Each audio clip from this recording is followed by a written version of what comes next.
back to our channel. I am Ankita and I am here to help you out in your studies and your subject painting. So in today's video students, we are going to know about the Mughal School of Miniature Painting, which is part A of our unit 2. So without much ado, let's just start our video. Yes students, beginning with the introduction of the Mughal School of Art. What is actually Mughal art? Mughal art basically is the same Indian traditional art which was well refined and polished by the Persian artists and with the help of Indian artists also. So basically the Mughal school of art is a mixture of two kinds of art, which is Indian style and Persian style.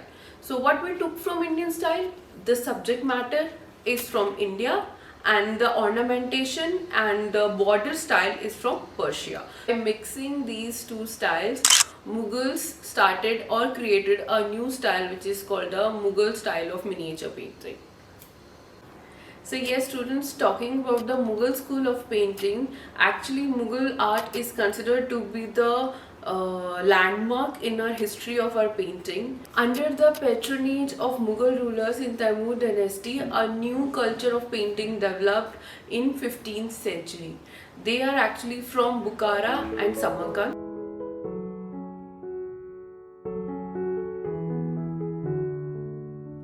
Taimur from Mughal rulers gave due regard and importance to the artist of his court. Bizad was the best artist among all the painters of the time. So Bizad was actually one of the most important artists of that time. He was basically a Persian artist which was also known as the Raphael of the East.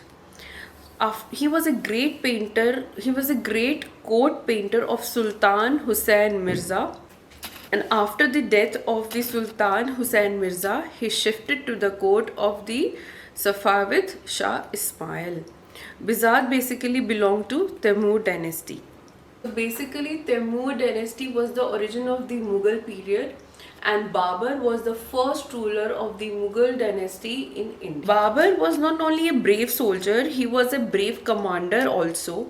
So actually, Babur was the first ruler of the Mughal empire, but he was always busy in the battles. He had a great liking for the painting also.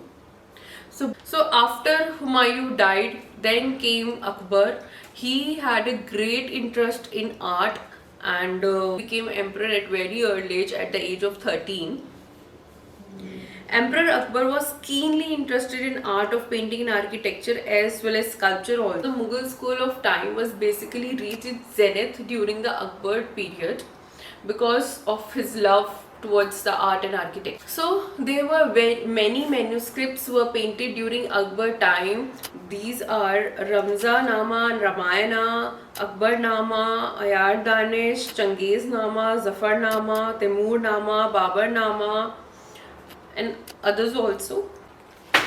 So Akbar also started a new religion which is called Din-e-Ilahi, which means to compromise or to sulh kul.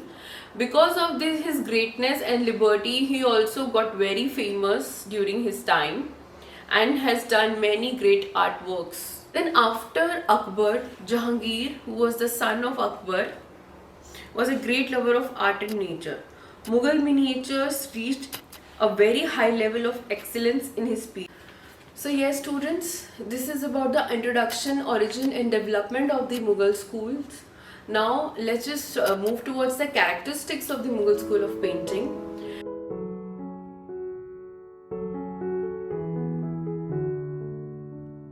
So we used to hear this thing that Mughal painting started with Mughals, developed with Mughals and ended with the rule of Mughals in India.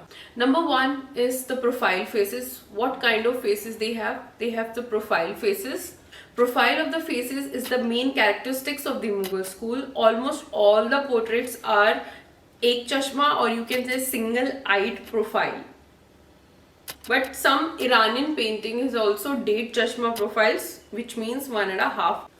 Then there is a border decoration in all the Mughal paintings. You can see the border is more clearly visible than the matter and the subject matter of the painting. Then The royal splendor, royal portraits, royal lifestyle can be seen in the paintings. Then fine line drawing can also be seen in this Mughal style of painting. Portrait painting, there is abundance of portrait paintings of the Mughal school. Garments are beautifully and ornamentally painted in the Mughal paintings. Transparent chunnis have been painted. Most of the garments are of summer season. Religious themes, depiction of nature has also been shown. Of course, ornamental designs, expression of ideas, the use of calligraphy. Most of the paintings have calligraphy done on the paintings, and in some paintings you can see signature of the artist. Then you can see some crowdy scenes also in Mughal paintings, and last is depiction of birds and animals in Mughal paintings. So students, these are the characteristics of the Mughal school of painting. We will talk about the Mughal plates in the next video. Thank you so much.